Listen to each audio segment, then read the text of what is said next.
Just under a week ago, Shu Zhen's Hello landed in Meyer Green. Students have been walking by every single day wondering what it is, so we hit the streets to ask what they think. What do you think the statue is?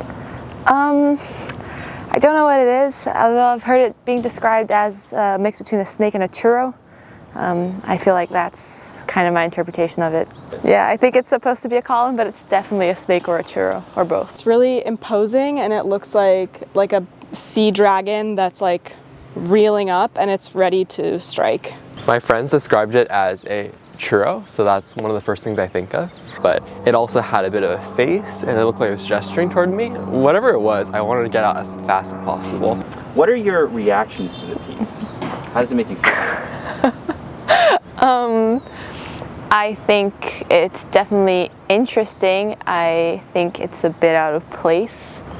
It does make me feel a bit uncomfortable. I don't know why. Can't really put a finger on it. For me, I think it adds to the lore of the quirky Stanford traditions. We have so many at Stanford, so having a churro smack dab in the graveyard of a former library seems to add to this ethos to me.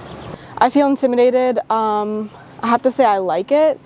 I didn't expect it when I first saw it. I thought it was a take on those like cool wavy candle holders that are really in right now, so I was excited, and then I realized it was sort of like an old column, like a Greek column that was in this shape. Now, if you had to guess, why do you think it's here in Meyer Green?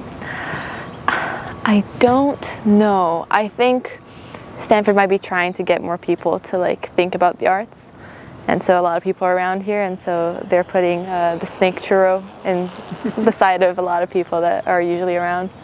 But besides that, I wish I knew. I think it's important and definitely intentional that it's right in front of the library and that it's right in front of Hoover Tower, because it reminds you of sort of what academia and the university is built on, and who it caters to, especially traditionally who it has catered to. How do you think it interacts with the surrounding architecture? I remember thinking that at theme parks they give out churros as a sort of like a accompaniment to the main attraction. I think at Stanford we take this one step further, so the churro is the main attraction. I think the color and the size are appropriate for where it is, so you don't immediately notice it as being out of place because it's about the same size as what a statue would be here, and it's about the same color, and it's sort of a format that you recognize, but yeah, I think it's interesting to see this familiar Greek column in a place where we don't have any Greek columns, and we definitely don't have any like Super Mario monsters that are coming out. What do you think about Stanford's initiative to bring more art pieces into public spaces on campus? I think it's working pretty well so far. Oh, I think that's awesome.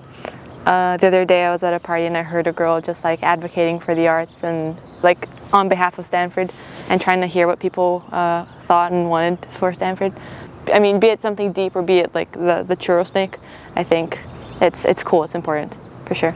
Yes. I think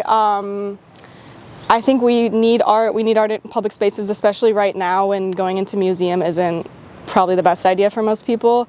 I think also we see a lot of art on our computers and on our phones, and that's great because it's really accessible.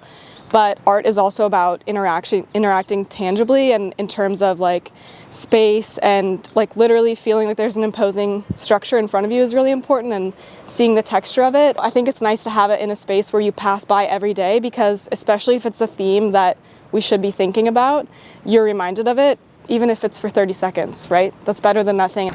I'm Peyton Lee, reporting for the Stanford Daily.